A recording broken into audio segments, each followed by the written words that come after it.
There's this massive effort to empower India's farmers, but it's facing what many are calling a silent crisis. Now, a new high-tech blueprint is claiming it has the solution, one that could launch a second green revolution. Today, we're going to break down this ambitious model for what's being called the SMART FPO. All right, here's how we're going to tackle this. First, we'll get into that silent crisis that's really hurting these farmer organizations. Then, we'll unpack the proposed SMART solution, see how their crazy ambitious 6-month overhaul is supposed to work, and finally, we'll ask the big question, what does this all mean for the future of Indian agriculture? So you might be wondering, why is such a radical new model even on the table? Well, to really get that, we first have to understand the enormous challenge that farmers are up against on the ground right now. This is the number at the absolute heart of the crisis, 90%. Just let that sink in for a second. It represents a huge failure in a nationwide push to support farmers. But 90% of what?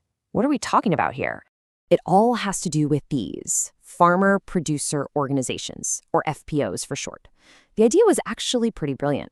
Create 10,000 companies owned by farmers themselves to give them some real collective bargaining power. In theory, this was going to solve all those chronic problems like getting a fair price, accessing capital, and having solid management, things that kept individual farmers stuck. But here's the harsh reality.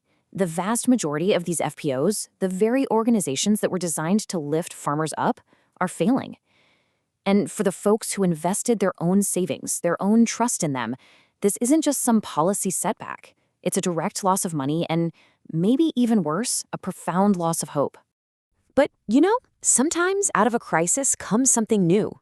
And in this case, a new consortium has emerged, and they're proposing a radical, tech-driven fix for these struggling organizations. So who's behind this new model? An organization called Best Care. They describe themselves as this unique fusion. They're combining the deep, on-the-ground experience of senior agricultural experts with the fresh, tech-savvy approach of young professionals. As they put it, it's wisdom meets energy. Okay, so this is where you can really see the difference.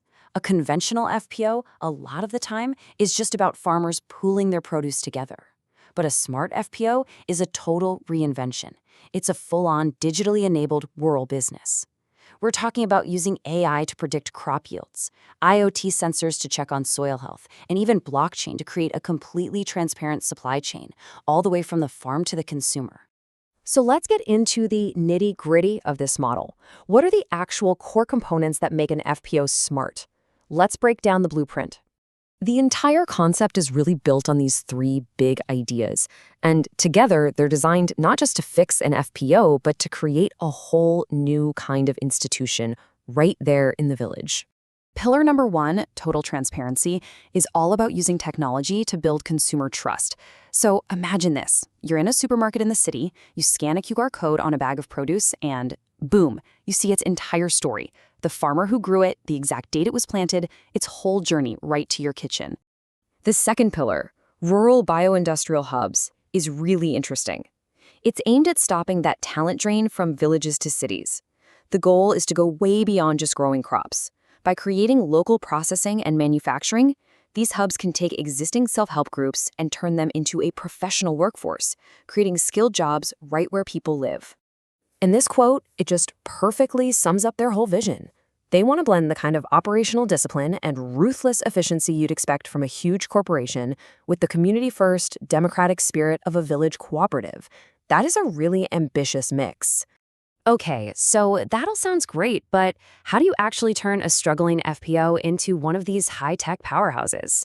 Well, their answer is a super intensive 6-month incubation program they call Smart Rise. This roadmap shows you just how structured and fast this process is. It kicks off with some intense training for the leaders, then immediately moves to locking down funding. And get this, not from government grants, but from private impact investors. From there, it's all about getting the local workforce up and running and plugging in all that traceability tech. The whole goal is to launch a profitable business in just 6 months.